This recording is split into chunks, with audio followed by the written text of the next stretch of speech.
আসসালামু আলাইকুম। আমি সোহাগ তালুকদার বরাবরের মতো আপনাদের মাঝে একটি ভিডিও নিয়ে হাজির। আজকের ভিডিওটা একটু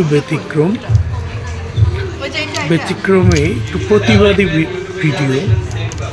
আমরা অনেকেই শখ করে ফুড ব্লগারদের ব্লগ দেখে বিভিন্ন রেস্টুরেন্টে বিভিন্ন জায়গায় খেতে যাই। এটা নেহাত আমরা একটা অন্যায় করছি। নিজের জ্ঞানকে তুচ্ছ করে অন্যের জ্ঞানের উপর নির্ভরশীল, এটা ঠিক না। আমি এ পর্যন্ত বিভিন্ন জায়গায় ব্লগারদের ব্লগ দেখে খাবার খেতে গিয়ে আমি ঠকেছি। সেটা Mirpur to Mohammadpur, Gulshan to Uttara, Tongi to Gazipur, all over Dhaka আশেপাশে বিভিন্ন জায়গায়, যত জায়গায় প্রতারক চিটার।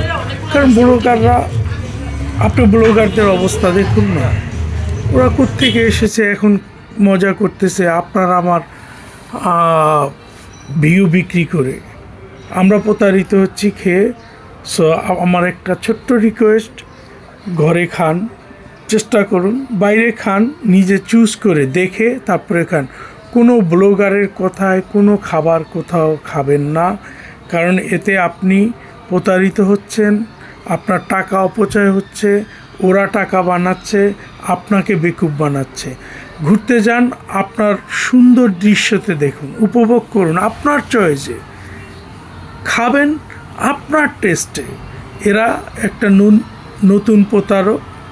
এরা টাকার বিনিময়ে আপনাকে আমাকে বিভিন্ন আজে বাজে খাবার, কুখাদ্য এগুলো অফার করছে। সো স্বাস্থ্যের প্রতি ভালো, নিজের প্রতি ধ্যান দিয়ে সুস্থ সুন্দর জীবনের জন্য ব্লগারদের খাবার প্রত্যাহার করুন। ধন্যবাদ।